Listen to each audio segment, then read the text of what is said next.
Salam sejahtera bagi kita semua. Emana kembali hadir dengan podcast pembahasan firman Tuhan. Semoga firman Tuhan yang murni mampu merawat batin kita, menguatkan roh kita, dan membangun iman kita di hadapannya. Silakan menikmati podcast Emana hari ini.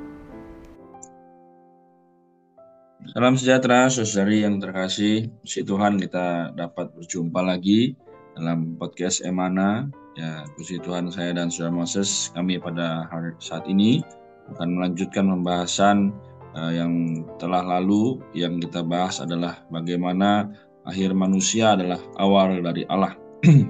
Dan pada saat ini kita akan membahas mengenai harta dalam bencana tanah liat. Saudari, di dalam 2 Korintus pasal 4 ayat 7 sampai yang ke-9 katakan bahwa tetapi harta ini kamu miliki dalam bencana tanah liat, supaya nyata bahwa kekuatan yang melimpah-limpah itu berasal dari Allah, bukan dari kami. Dalam segala hal kami ditindas, namun tidak hancur terjepit. Kami habis akal, namun tidak putus asa. Kami dianiaya, namun tidak ditinggalkan sendirian. Kami dihempaskan namun tidak binasa. Puji Tuhan ya. Di saudari, kita telah melihat ayat ini ya, dari 2 Korintus 4 ayat 7 sampai 9. Semoga kita bisa mendapatkan maknanya. Ya, Saudara Moses, apa yang bisa kita dapatkan? Ya, Saudara Renat, terima kasih untuk pembukaan dan juga ayat yang dibaca ya. Memang kita boleh lihat bahwa harta yang disebut di 2 Korintus 4 ayat 7 ini adalah Kristus yang berhuni di dalam kita.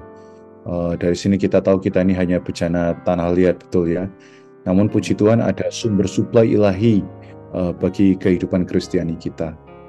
Nah, saudara-saudari, Bapak Ibu saudara yang mendengarkan, kita perlu menyadari bahwa bersandar kekuatan yang unggul dari harta inilah para rasul ya, yang khususnya Rasul Paulus sebagai minister atau pelayan perjanjian yang baru mampu ya bisa menempuh kehidupan tersalib, sehingga hayat kebangkitan di dalamnya bisa tersuplaikan, dan akhirnya mereka bisa menyatakan kebenaran dan Injil bisa diberitakan. Jadi puji Tuhan atas judul hari ini, sekalipun kita adalah bejana tanah liat, tetapi ada harta yang menguatkan kita ya, dengan berlimpah di dalam. Amin.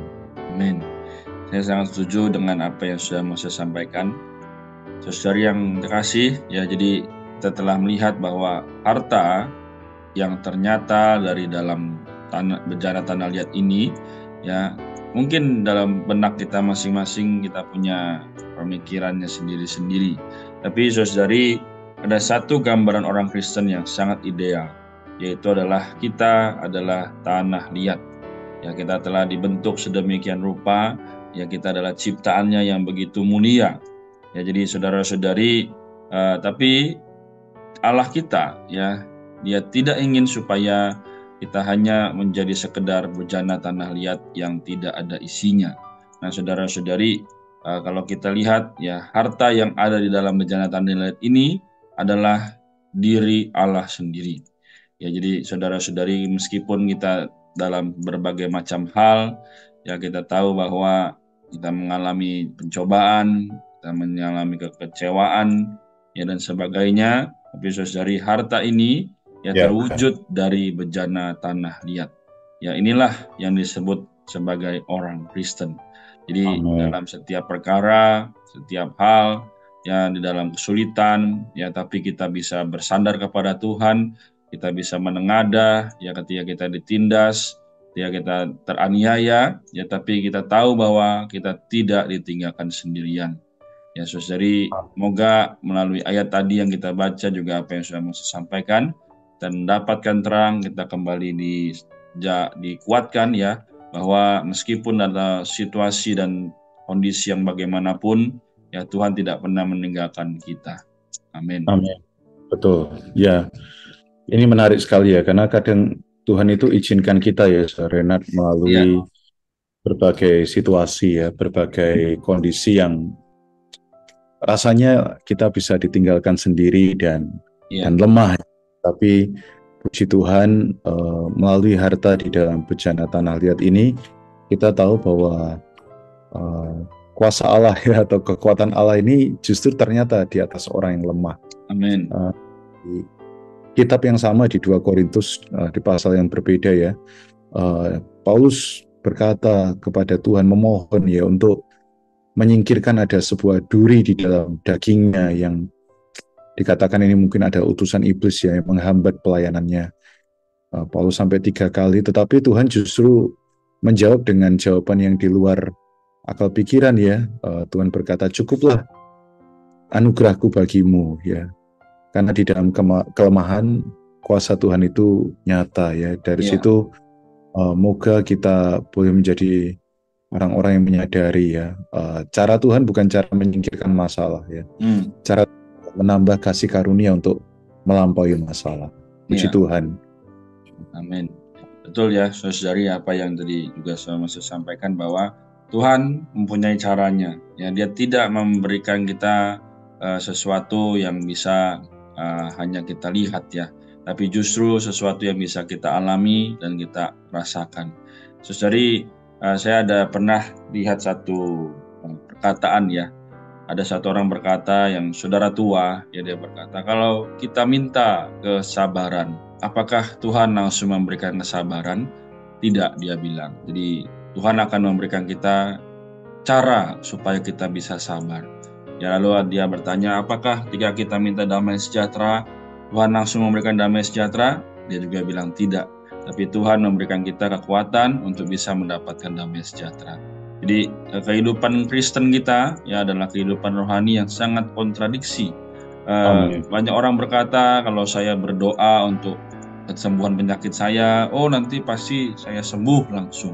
Lalu kalau Tuhan kita berdoa supaya Tuhan selamatkanlah anggota keluarga saya, ya percaya Tuhan, apakah langsung Tuhan jawab? Mungkin belum saatnya atau nanti.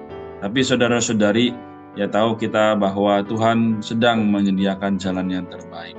Jadi benar-benar bagaimana harta ini ya akan terus menyala, atau harta ini akan terus tertampil bila kita bersandar kepada Tuhan. Jadi sekali lagi, inilah yang dikatakan iman. Jadi iman ya memang adalah dasar dari segala sesuatu yang tidak terlihat. Tapi iman ini harus kita jaga, ya jaga supaya kita terus sandar pada Tuhan, datang kepadanya. Ya meskipun hari-hari kita dipenuhi keraguan, hari-hari kita dipenuhi dengan kekhawatiran, tapi justru saudari di saat itulah Tuhan sedang mengerjakan dirinya, Tuhan sedang menambahkan dirinya supaya kita bisa terus menikmati kasih karunia.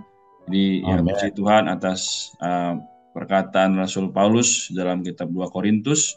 Ya semoga bukan hanya menguatkan jemaat di Korintus, tapi justru juga bisa menguatkan kita. Jadi ketika kita di hadapan Allah, ya benar-benar bisa berdoa, ya kita bisa memohon, kita juga bisa sanggup untuk menunggu ya jawaban Tuhan itu, supaya kita bisa terus merasakan dan mengalami bagaimana harta itu terus ada di dalam kita dan menjadi kenikmatan kita. Amin. Amin. Saudara Renat, ini baik sekali ya apa yang saya barusan sampaikan, bahwa inilah iman ya. Iman itu sesuatu yang kayaknya mustahil ya bagi daya tangkap indera yang kelihatan ya, tetapi kita harus tahu bahwa kelemahan-kelemahan itu justru tidak bisa membatasi kekuatan Allah ya. Jadi kebutuhan atas iman membawa kita menyadari bahwa Allah kita jauh melampaui kelemahan itu ya, dan inilah kehidupan orang Kristen yang kontradiktif ya. Kali makin cinta Tuhan kok makin ada ujian ya, kok berat. Tetapi sebenarnya justru makin berat sesuatu yang kita hadapi ya, makin besar pula kasih karunia yang kita perlukan. Efeknya, dampaknya adalah ketika kasih karunia yang bertambah itu makin melimpah atas kita, kita akan naik level, Bapak Ibu Saudara-saudari ya. Kita bertumbuh ya. Karena pertumbuhan itu adalah bukan berdasarkan kelemahan kita, bukan juga kekuatan kita, tetapi berdasarkan kasih karunia, dan bisa menikmatinya demi iman kita. Jadi semoga fokus kita mulai hari ini yang kita lihat bukan bejana tanah liatnya kita, Di dalam kita ada harta yang mustika, Amin. yang jauh melampaui nilai dari bejana tanah liat itu sendiri. Amin. Puji Tuhan. Ya. Amin. Betul ya. Jadi saudari, semoga apa yang telah kita bahas, apa yang kami bahas malam ini, ya justru saudara-saudari bisa mendapatkan makna, juga tidak hanya sekedar, oh saya hanya bejana tanah liat. Tapi justru saudari, di dalam kita ada harta yang begitu mustika, yang bisa membawa kita tiap hari dibangkitkan, tiap hari juga dikuatkan. Oh, harta ini begitu mustika dan harus kita datangi, harus kita sadari di dalam doa dan membaca Alkitab kita setiap hari. Jadi saudari sekalian yang terkasih, sekali lagi ya, saya hanya mau mengingatkan bahwa memang kita bejana ciptaan, tapi justru Kristus mulia di dalam kita. Amin. Jadi ya semoga melalui kita, orang-orang di sekitar kita, yang mereka bisa melihat bahwa oh, di dalam Kristus begitu banyak kekayaan, yang kelimpahan yang tidak bisa didapat di tempat-tempat lain. Puji Tuhan, ya saudari, jadi moga melalui kita, orang-orang di sekitar sekali lagi bisa melihat Kristus. Amin. Puji Tuhan, silakan Saudara Moses boleh mendoakan kita semua. Dalam doa ya, puji Tuhan. Tuhan, kami mengucap syukur bahwa Engkau sendiri yang berkata kepada Paulus, ya, saya ya Tuhan Yesus, Engkau juga berkata kepada kami, amin. Justru di dalam kelemahan kami, kuasa-Mu Ya, menjadi nyata, bahkan menjadi sempurna. amin. Yesus, Engkau tahu Tuhan situasi yang kami hadapi. Kami mau belajar mengakui bahwa kami hanyalah bejana tanah liat yang rapuh, yang ketas, yang mudah hancur, mudah retak Tuhan. Oh Tuhan, namun puji Tuhan, di dalam kami ada Kristus yang sudah bangkit, yang menelan maut, melampaui segala kelemahan itu. Kami mau belajar menaruh fokus kami Tuhan hanya kepada Kristus semata. Terima kasih Tuhan Yesus, kami cinta padamu. Amin. Puji Tuhan. Terima kasih Saudara Moses. Terima kasih saudara yang terkasih. Sampai jumpa di podcast berikutnya. Amin. Sekian pembahasan firman porsi hari ini.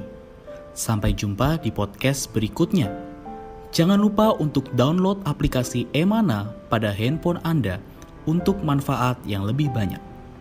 Tuhan Yesus